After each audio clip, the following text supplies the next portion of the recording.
Donc, bonjour tout le monde. Voici une petite vidéo dans le cadre du cours catalogage 2. Ça va porter sur l'utilisation de la grille par défaut du module de catalogage de Koha ainsi que des fonctionnalités de modification de la grille et de paramétrage de la grille qui sont accessibles à partir du module administration. Donc, pour nous aider dans cet exercice-là, je vous invite à ouvrir deux fenêtres de Koha, la fenêtre de catalogage ainsi que la fenêtre administration.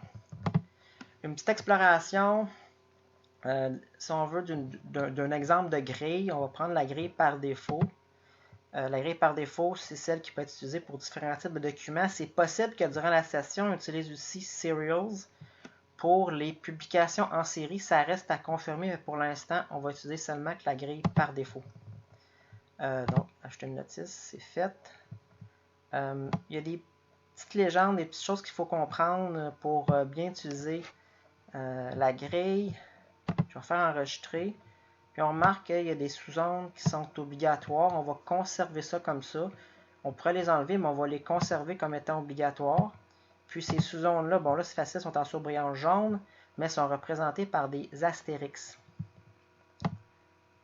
D'autres notions qui sont importantes, c'est la notion par exemple de plier-déplier. Cette zone-là est dépliée. On a les différentes sous-zones qui sont accessibles. Si je clique, elle est pliée, elle est dépliée. Des fois, c'est Snowro. Vous allez voir la 240, elle est dépliée. Oups, c'est encore plus déplié. Puis là, elle est pliée. Donc, ça vaut la peine des fois de cliquer sur le titre de la zone pour s'assurer qu'on ait toutes les sous-zones qui sont requises pour notre enregistrement. D'autres choses qu'il faut comprendre, c'est qu'on voit aussi que cette zone-là, elle est répétable. Répétable. Et on peut enlever l'information. Même chose pour les sous-zones. Ici, elle est répétable. Puis, je peux la supprimer ici. Donc, c'était pas mal les principales fonctionnalités pour l'enregistrement de l'information. Pour les indicateurs, s'il n'y a rien, mettez rien. On a l'habitude de mettre des dièses, ça ne vaut pas la peine. Donc, mettez rien. Donc, ça juste mettre des chiffres lorsque c'est applicable, mais laissez faire les dièses pour les codes de sous-zone. On va maintenant aller dans le module administration. Donc là, on va aller dans la grille bibliographique marque, que je vais probablement appeler grille de catalogage. Puis tantôt, on va aller dans valeur autorisée. Si je m'en vais dans la grille bibliographique marque, je vais sélectionner grille par défaut, structure marque. Puis on a l'information pour, on peut accéder à toutes les zones, toutes les sous-zones. On va aller à la 300. Puis on va aller à la sous-zone Extend pour importance matérielle. Modifier.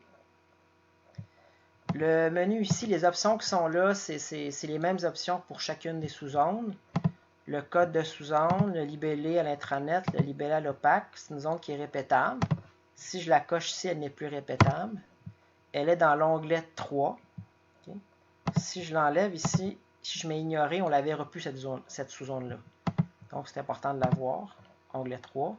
Contrainte avancée, c'est intéressant. Je peux mettre une valeur par défaut, comme par exemple, je pourrais mettre page, parce qu'on enregistre souvent ce terme-là. Si je voudrais qu'elle soit pliée, je cliquerais plier. Si je voudrais qu'elle soit invisible à l'éditeur dans lequel on est présentement, je mettrais éditeur. À noter que opaque intranet, je ne suis pas tout à fait certain de comprendre, mais il faut toujours qu'elle soit cochée. Et éditeur, si on veut l'avoir, il faut que ça soit coché. Autre option, ça va être intéressant tantôt pour la notion de valeur autorisée. On enregistre. On va rafraîchir la fenêtre. Bingo. On voit ici que j'ai page enregistrée par défaut. On va tout de suite aller rajouter une liste de valeurs pour notre sous-zone E des zones 700 et 100. Donc, pour les indicateurs de relation concernant le rôle des agents, par exemple auteur, traducteur, c'est assez facile à faire. Pour ça, on va dans le module administration. On va dans valeur autorisée. Si ce n'est pas déjà fait, on va acheter une catégorie. Moi, je vais l'appeler là, E 100 C'est ça, enregistrer. Donc, cette catégorie-là n'a pas encore de valeur. Je vais en rajouter. Ça va quand même mettre un chiffre. Puis après ça, à description. Puis à description opaque, on peut enregistrer la même information. Donc, première valeur autorisée pour cette liste de valeurs-là, ça va être auteur. Deuxième, ça va être traducteur. Traducteur enregistré. On a créé notre liste de valeurs. Deuxième étape, c'est de faire le lien entre cette liste de valeurs-là et les sous-zones, la sous-zone E de la zone 100 et 700. Je vais commencer par la zone 100.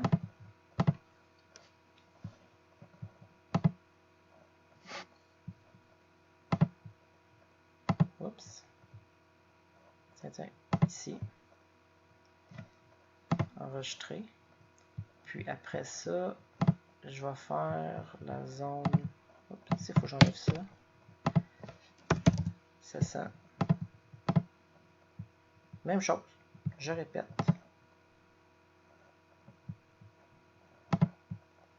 Ah, je vais juste faire de modification. J'ai fait ça dans un autre exercice.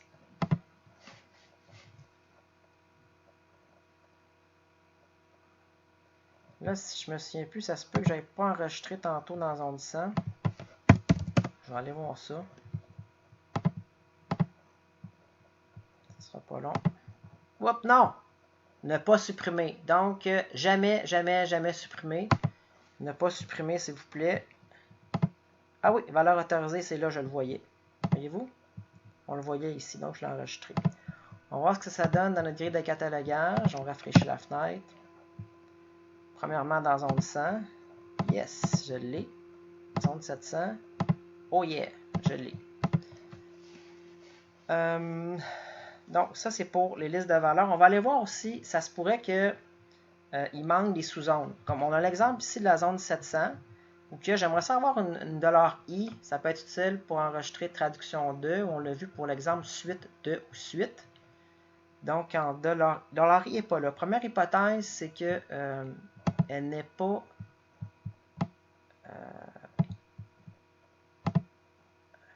l'option éditeur n'est pas cochée. C'est ça. C'est peut-être pas ça. Ah, voyez-vous, $i n'est pas là. Okay. On ne la voit pas ici. Donc, pour ça, on va faire modifier les sous-zones. On va en ajouter une. On va l'appeler avec une grande surprise I. On va l'appeler indicateur de relation. On va utiliser le français, mais c'est le nom de la sous-zone qu'on voit en Marc 21. Contrainte avancée, je veux qu'elle soit visible. Donc, je coche tout ça. Puis, je n'ai pas de liste de valeurs, donc pas besoin d'aller dans Autre option, Enregistrer. Puis là, je vais aller voir dans quoi. Module de catalogage. Rafraîchissement. 700. Oups, c'est pas là. Qu'est-ce qui s'est passé? J'y retourne là. Okay, $ est ici. Ah, sous-zone ignorée. J'ai oublié un paramétrage important, ignorer. Donc, il faut que je choisisse l'onglet 7. Sinon, elle ne sera pas visible. Enregistrer. Je retourne dans mon module de catalogage. Donc, vous voyez la navigation entre les onglets ici. Module de catalogage, module d'administration. Donc, quand vous faites du paramétrage de grille, là, ouvrir deux onglets, ça se fait très bien.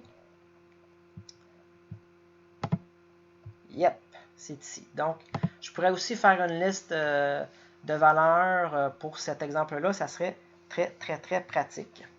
Donc, quand vous faites vos exercices, normalement, vous allez enregistrer vos notices et que vous allez pouvoir récupérer. Par exemple, cycle du survenant. L'affichage ici, il n'est pas complet, il n'est pas adéquat.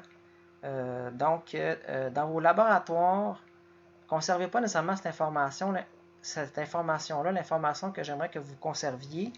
Puis celle que je vais demander à l'examen final, c'est ici à marque. Donc, imprimer d'écran ici, imprimer d'écran des zones et sous-zones de l'onglet 1, l'onglet 2, l'onglet 3, 47. Le 9, il n'est pas important. Okay? C'est parce que c'est une valeur obligatoire. Ce qui est pratique avec cet affichage-là, c'est que ça s'affiche bien au niveau du visuel, puis ça montre juste les sous-zones où il y a eu des enregistrements. Donc, c'est pratique pour ça. Maintenant, mettons que vous voulez faire des modifications, ben, c'est facile, modifier la notice. Puis là, ben, vous avez accès à la notice que vous allez pouvoir modifier. Puis après ça, ben, vous pouvez enregistrer les modifications. Donc, c'est génial pour ne pas avoir à refaire une même notice 2 fois. Donc, ça fait le tour de ce qui était important. Sur le module Semaine 8, il y a aussi une autre vidéo YouTube produite par Collecto ainsi qu'un lien vers un PDF. Également produit par Collecto sur le module Administration. Merci.